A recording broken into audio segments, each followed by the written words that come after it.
पंजाब में मायावती की बहुजन समाजवादी पार्टी ने गठबंधन कर लिया है बादल परिवार के शिरोमणि अकाली दल के साथ। और इस गठबंधन के बाद यह स्पष्ट हो गया है कि भाजपा और अकाली दल में निकट भविष्य में तो कोई गठबंधन नहीं होने वाला। साथ ही दोनों पार्टियों ने आपस में सीट समझौता भी कर लिया है, जिसमें 117 सीटों वाली पंजाब की विधानसभा में से 20 सीटों पर चुनाव लड़ेगी बसपा और शेष 97 सीटों पर चुनाव लड़ेगी शिरोमणि अकाली दल।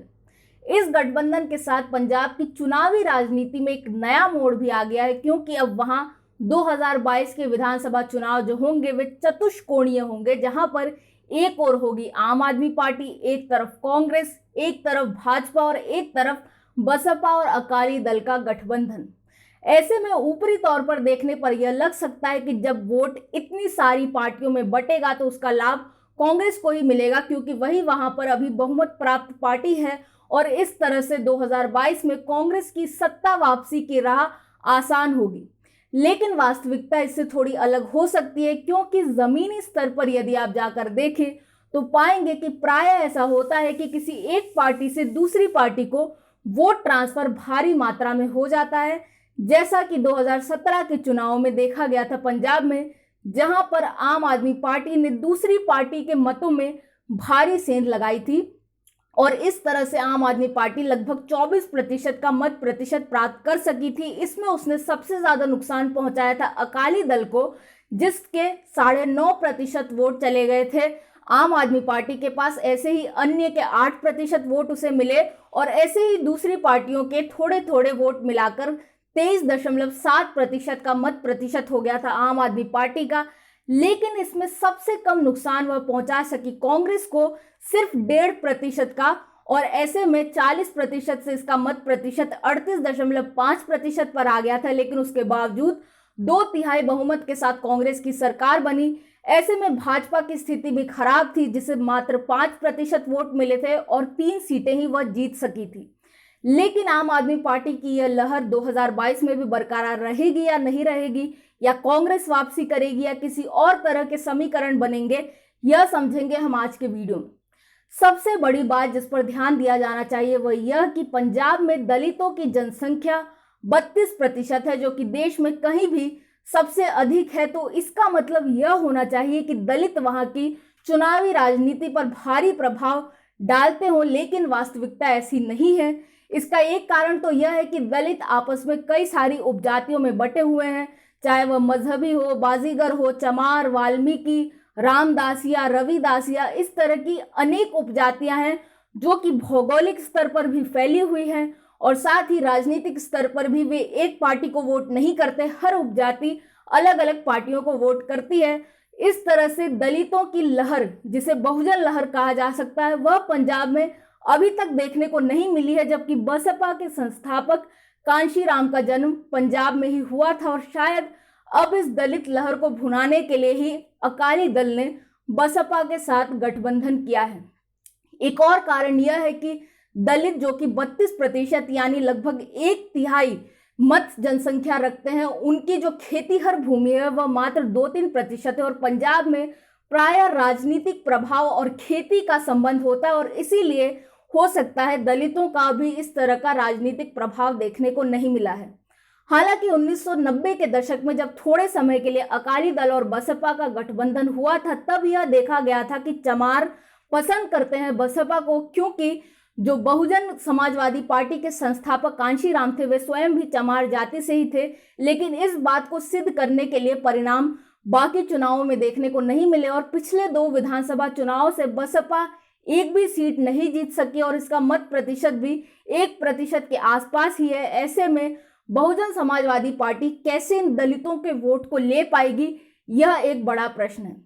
दूसरी बात यह है कि 2017 के चुनाव में जहां आम आदमी पार्टी को इतने सारे मत मिले थे, उसका एक कारण कुछ राजनीतिज्ञों ने कहा था कि आम आदमी पार्टी को दलितों के वोट मिले हैं।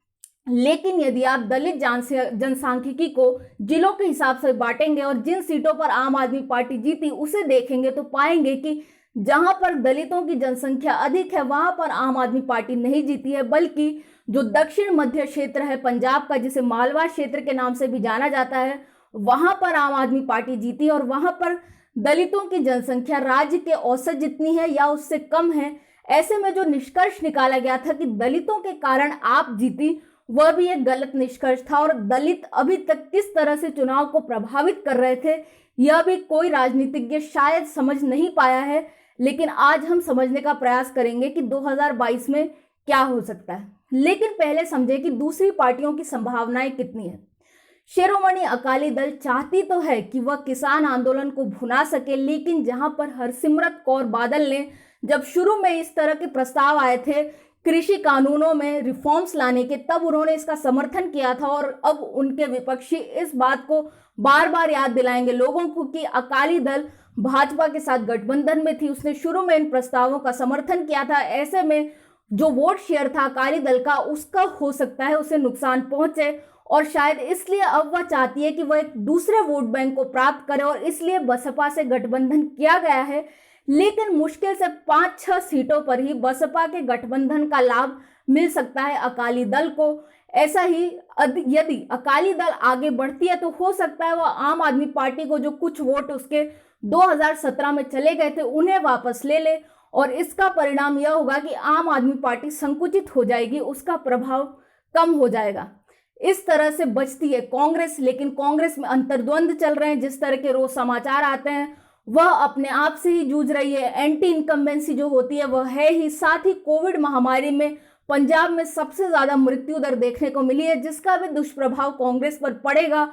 और 38.5% का वोट शेयर कुछ ऐसा है कि इससे हर 1% की गिरावट कांग्रेस को 5-6 सीटों का नुकसान कर सकती है। और इसलिए कांग्रेस की राह बिल्कुल भी सरल नहीं होने वाली।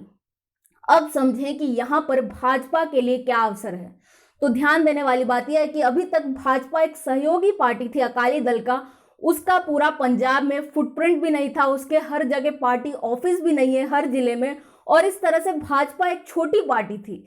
लेकिन अब जब ये कृषि कानून आ गए हैं और हम यह समझ सकते हैं कि जो ये दलित हैं वे छोटे किसान हैं और इन कृषि कानूनों का लाभ इन छोटे किसानों को पड़ने वाला है। साथ ही जो आंदोलन हो रहे हैं वे किसान कर रहे हैं जो कि कांग्रेस या फिर आम आदमी पार्टी के समर्थक हैं। लेकिन कुछ किसान ऐसे भी हैं जो कृषि कानून विरोधी आंदोलन में नहीं जा रहे हैं, और वे हैं दलित किसान। और हो सकता है वे मन में सोच रहे हो कि इन कृषि कानूनों का उन्हें लाभ हो और इस कारण से वे भाजपा को वोट दें। इसके अलावा भाजपा की राजनीति राष्ट्रीय स्तर पर भी ऐसी ही रही है कि वह दलितों को मुख्य धारा से जोड़ने का प्रयास करती है। ऐसा तमिलनाडु चुनाव में भी देखने को मिला। साथ ही पश्चिम बंगाल में भले ही भाजपा अपनी अधिक छाप नहीं छोड़ पाई, लेकिन मुस्लिम दलित के जो वोट बैंक होता है जो कि तृणमूल कांग्रेस का माना जाता है, उसमें इसने थोड़ी सेंध लगाई और इस तरह दलितों के वोट बैंक को प्राप्त करने में भाजपा को महारत हासिल है। लेकिन पंजाब में जैसा मैंने कहा कि इसका संगठन मजबूत नहीं है और उसके बिना दलितों का वोट बैंक यह प्राप्त नहीं कर सकती। लेकिन दलितों का वोट मिलने की संभावना भाजपा को काफी है, क्योंकि छोटे किसानों को जिस तरह से कृषि कानून लाभ पहुंचाते हैं, उन्हें मुक्त करते हैं इन बिचौलियों और व्यापारियों से, उससे हो सकता है दलित अपना वोट देना चाहे भाजपा को। और इसके लिए हमें 2022 के चुनाव परिणामों की प्रतीक्षा करनी होगी। मैं हूं निष्ठा अनुश्री, देखते रहें स्वराज।